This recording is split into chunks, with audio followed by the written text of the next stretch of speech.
اور میں JUI سے توقع رکھتا ہوں کہ وہ کشمیر ہائی وے پہ خاص طور پر چیف جسٹس صاحب نے سری نگر ہائی وے، جس کو کشمیر ہائی وے پہلے کہتے تھے، اس کا حکم دیا ان آرڈر میں کہ اس کو کھلا رکھا جائے.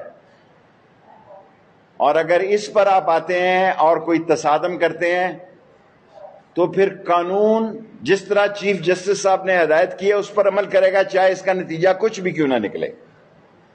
میں پھر یہ کہتا ہوں، آپ کا احترام سر آنکھوں پہ، یہ آپ کا حق ہے، آپ ریلی کریں، یہ آپ کا حق ہے. آپ جو آپ کو جگہ دی گئی ہے، جو وقت آپ کو دیا گیا ہے، وہ آپ کا ختم ہو چکا ہے.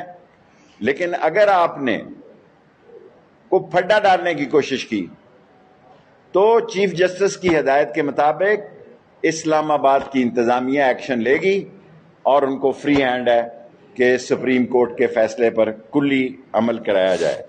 اور تھرڈلی جو بات میں کہنا چاہتا ہوں، اور بڑی امپورٹنٹ بات کہنا چاہتا ہوں، ان کا جمہوریت کا معیار اتنا گر چکا ہے گینگ آف 3 کا کہ قاتلوں کو بھی دبئی سے بلا رہے ہیں اور سارا میڈیا کہہ رہا ہے بھائی ایک صحافی کو قتل کیا، بھاگے ہو اس کو.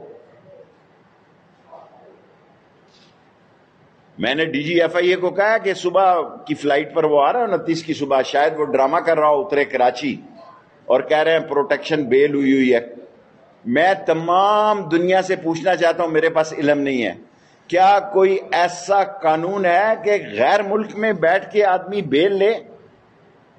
میں نے تو ساری سیاست میں یہی سنا ہے، جیلیں ہم نے دیکھی ہیں، بے گناہ 7 سال قید کاٹی ہے جی.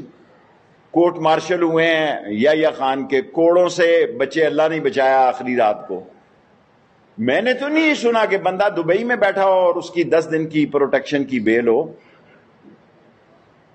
ان سارے کے سارے ملزموں کو ECL میں ڈالا ہے اور ان کو گرفتار کریں گے جب وہ لینڈ کریں گے. اور جہاں تک کہ آج تاریخی ایک جلسہ ہو رہا ہے، میں JUI سے خصوصی طور پر یہ کہنا چاہتا ہوں